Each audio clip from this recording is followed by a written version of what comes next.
जनता आवाज news channel, आवाज जागरूक जनतेचा।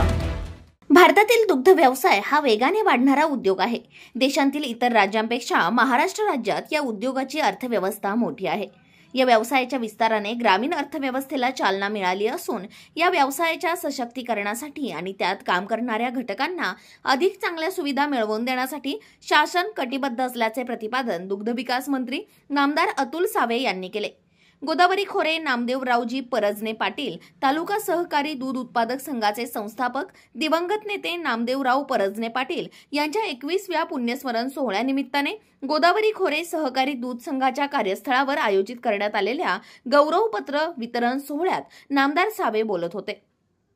कृषी मंत्री नामदार माणिकराव कोकाटे, पद्मश्री डॉक्टर विठ्ठलराव विखे पाटील, साखर कारखान्याचे अध्यक्ष डॉक्टर सुजय विखे पाटील यांची प्रमुख उपस्थिती होती।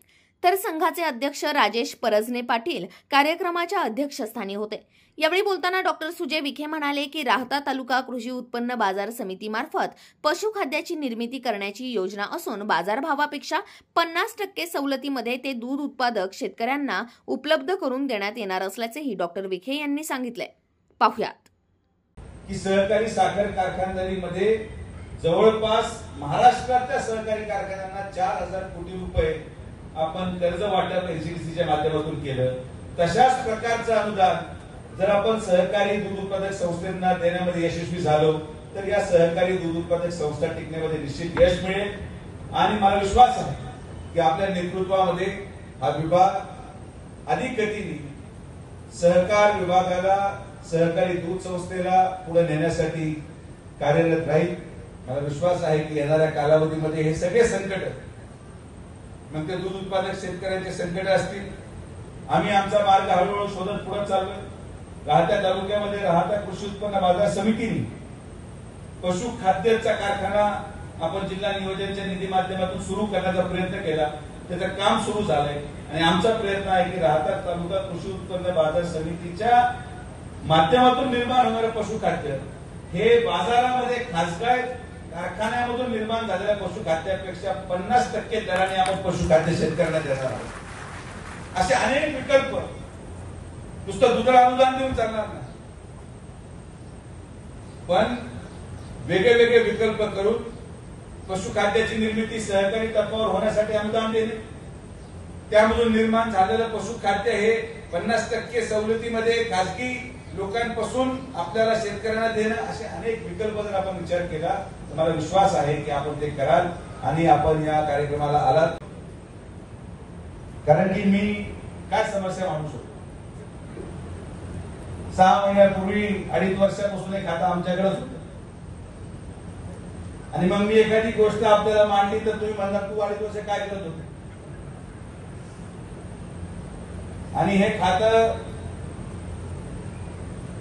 आपण आपल्या नेतृत्वाखाली अतिशय सक्षम पद्धतीने चालवा ही अपेक्षा आहे। कृष्ण खाता आहे, मी माझी झालो याच कारणामुळे हे पण आपल्याला सांग। संकल्पना चांगली होती, सॉफ्टवेअर डेव्हलप करून थेट शेतकऱ्याच्या खात्यावर पैसे वर्ग करायचे, पण लोकसभा निवडणूक लागली आणि ते सॉफ्टवेअर हँग झालं आणि लोकांनी मला हँग करून टाकलं आणि मग जेव्हा लोकसभा संपली तेव्हा जनार्दन पैसे यायला सुरू झाले आणि तेव्हा लोक म्हणते नाही नाही काय छान काम चालू आहे दुग्ध विकास खात्याचं, पण आता वेळ जी निघून गेली ती गेली। दुग्ध व्यवसाय मंत्री असताना नामदार राधाकृष्ण विखे पाटील यांनी या व्यवसायाच्या वाढीसाठी अनेक योजना राबवल्या। त्यांच्या कल्पकतेतून सुरू झालेली दूध उत्पादकांना दुधावर अनुदान देण्याची योजना तर अतिशय लक्षवेधी ठरली। त्यात तांत्रिक अडचणी आल्या, अनेक दूध उत्पादकांना अनुदान मिळाले नसल्याच्या तक्रारी आमच्याकडे आल्यात, पण त्यावरही लवकरच तोडगा काढून दूध उत्पादकांना न्याय मिळवून देऊ दुग्ध आणि पशुसंवर्धन या दोन्ही विभागाची योग्य सांगड घालून भविष्यात दुग्ध व्यवसायाला शासनाकडून न्याय मिळवून देण्यासाठी मी स्वतः पुढाकार घेईल असेही आश्वासन नामदार सावे यांनी दिले। एक अतिशय चांगला हा संघ स्थापन करण्यात आला आणि त्या दुधाला योग्य भाव मिळावा आणि त्यासाठी या दूध संघाच्या माध्यमातून प्रयत्न करतात। स्वर्गीय माननीय नामदेवरावजी परजने पाटील आणि माजी मंत्री शंकररावजी कोले साहेब यांच्या दोघांच्या पुढाकाराने हा दूध संघ स्थापन झाला, त्यावेळेस सुरू झाला आणि अतिशय चांगला यांनी 50 वर्षात त्यांनी जी परंपरा केली होती. कसं कारण की कसं आहे, आज जरी राजेशजी हा तुम्ही चालवत असाल तर वडिलांची जी पुण्य आहे आणि वडिलांनी तुम्हाला दिलेलं मार्गदर्शन होतं, त्या पद्धतीने तुम्ही आज हे संघ हा अतिशय चांगल्या पद्धतीने सांगताय. आज अनेक लोकांचा इकडे सत्कार झाला. तुम्ही सगळ्यांनी अतिशय चांगलं काम केलेलं आहे.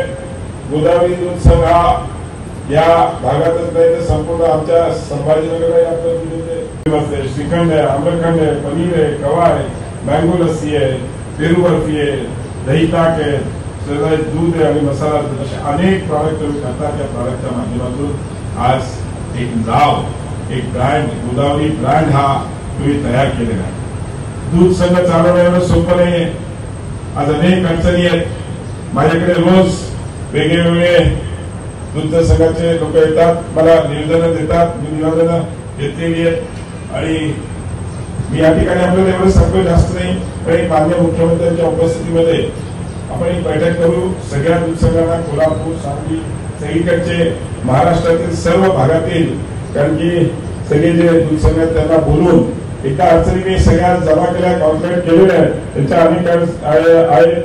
मला माहिती आहे खासगी दूध संघाचा सर्वात तुम्हाला खासगी ज्या कंपन्या आहेत त्यांचा सर्वात म्हणजे सहकारी आणि खासगीमध्ये बरेचसे. आता सुजय विखेंनी त्यांच्या भाषणात सांगितलं की खासगीला काही नियम नाही आहेत, पण सहकारी संस्थांना आपण कॅबिनेटमध्ये हा विषय मांडला पाहिजे. तुम्ही त्यातले एक्सपिरियन्स आहात, तर त्याच्यामध्ये नक्कीच आपण त्याच्यामध्ये आणि आणखी सहकारी धोरण हे आहे. आपल्याला माहिती आहे की देशाचे सहकार मंत्री अन्य आपले अमितभाई शासन यांचा प्रयत्न आहे की सहकारातून समृद्धी, आणि त्या पद्धतीतून सहकार क्षेत्राला त्यांनी अतिशय महत्व. माझ्याकडे 1 वर्ष खातं होतं, मला माहिती आहे. त्यावेळेस मला खूप संधीदायक आले, पण त्यांनी ग्रामीण भागातल्या शेतकऱ्याला सक्षम करण्याकरता शेतीला जोडधंदे म्हणून सहकाराच्या माध्यमातून काम केलं पाहिजे. सहकारातून समृद्धी हा त्यांचं जे घोषवाक्य होतं ते त्यांनी त्याच्याकरता केलं होतं. शेतकरी हा जगाचा पोशिंदा असल्याने त्याची सेवा करणारे खाते म्हणून कृषी विभागाकडे पाहिले जाते. शेतकऱ्यांची होणारी फसवणूक, कमी खर्चात अधिक उत्पन्न, शेतमालाला हमीभाव, दूध अनुदान, पशुधनासाठी लसींचा पुरवठा, चारा व पशुखाद्याचा पुरवठा तसेच विजेची पूर्णवेळ उपलब्धता असे लोककल्याणकारी धोरण राबवण्यासाठी शासन कटिबद्ध असून त्या दृष्टीने वाटचाल सुरू असल्याचेही नामदार कोकाटे म्हणाले. राजेश परजणे आमचे चेअरमन होते, मी त्यांना आग्रह केला ही संस्था आपल्याला एनडीडीबी मध्ये विलीन करावी लागेल. जोपर्यंत ही संस्था एनडीडीबी मध्ये विलीन होत नाही तोपर्यंत ही संस्था उदयास येणार नाही, नफा त्या ठिकाणी प्राप्त होणार नाही, चांगल्या प्रकारचे व्यवस्थापन मिळणार नाही आणि शेतकऱ्यांच्या दुधांना योग्य तो भाव मिळणार नाही. आम्ही विखे साहेब मंत्री होते, विखे साहेबांनी पुढाकार घेतला, राधाकृष्ण विखे साहेबांनी, आणि आज एनडीडीबी मध्ये महाराष्ट्र या ठिकाणी विलीनीकरण केलं.